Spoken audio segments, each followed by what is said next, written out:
9 October 2024ला वयाच्या 86व्या वर्षी ज्येष्ठ उद्योजक रतन टाटा यांचं निधन झालं।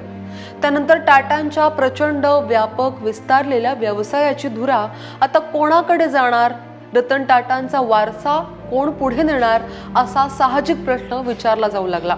त्यानंतर आज म्हणजे शुक्रवारी टाटा समूहाची महत्त्वाची बैठक पार पडली।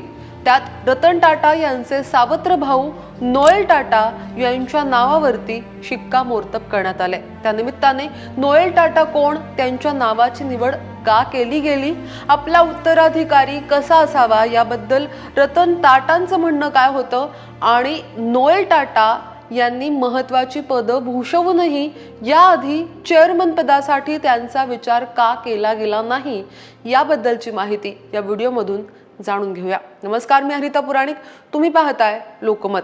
उत्तराधिकारी किंवा टाटा समूहाचा पुढचा प्रमुख कसा हवा, तर साधारण 2-3 दशकं तो प्रमुख म्हणून राहू शकेल अशा वयाचा असावा। उत्तराधिकारी द्रष्टा असावा, दूरदृष्टीने विचार करणारा असावा आणि मुख्य म्हणजे इतक्या मोठ्या साम्राज्याचं प्रमुख पद सांभाळायचंय, त्यामुळे अहंकारी नसावा। इतकी मोठी जबाबदारी खांद्यावर आल्यानंतर त्याने नम्रतेनं आणि सांभाळून घेऊन वागावं असं रतन टाटांचं म्हणणं होतं। टाटायन या पुस्तकात तसा उल्लेख आहे। त्यामुळे व्यक्ती कोण हवी हे जरी सांगितलेलं नसलं तरी व्यक्ती कशी हवी याबद्दलची नियमावली रतन टाटांनी आधीच आखून ठेवली होती असं आपण यावरून म्हणू शकतो। तर या चौकटीत बसणारी आणि टाटा समूहात महत्त्वपूर्ण पदांवर काम पाहिलेली अशी व्यक्ती म्हणून काही नावं चर्चेत होती। त्यातलं पहिलं नाव अर्थातच नोएल टाटा यांचं होतं, पण त्याबरोबर माया टाटा या नोएल टाटा यांच्याच मुलीचं नावही प्रामुख्याने चर्चेत होतं। पण टाटा समूहाच्या आजच्या बैठकीत नोएल टाटांच्या नावावरच शिक्कामोर्तब केलं गेलंय। नोएल टाटा हे रतन टाटांचे सावत्र भाऊ। रतन टाटांचे वडील नवल टाटा यांची 2 लग्न झाली होती। नवल टाटांचं पहिलं लग्न सुनी कमिश्रिएट यांच्याशी झालेलं।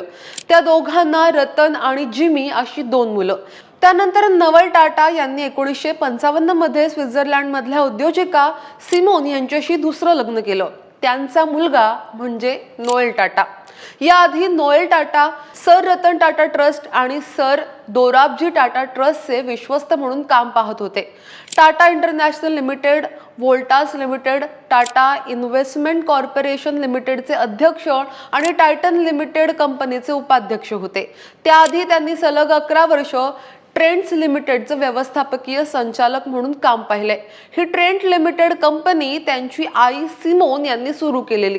वेस्ट साइड हा फेमस ब्रँड स्टार बाजार याच ट्रेंट लिमिटेडमध्ये येतो।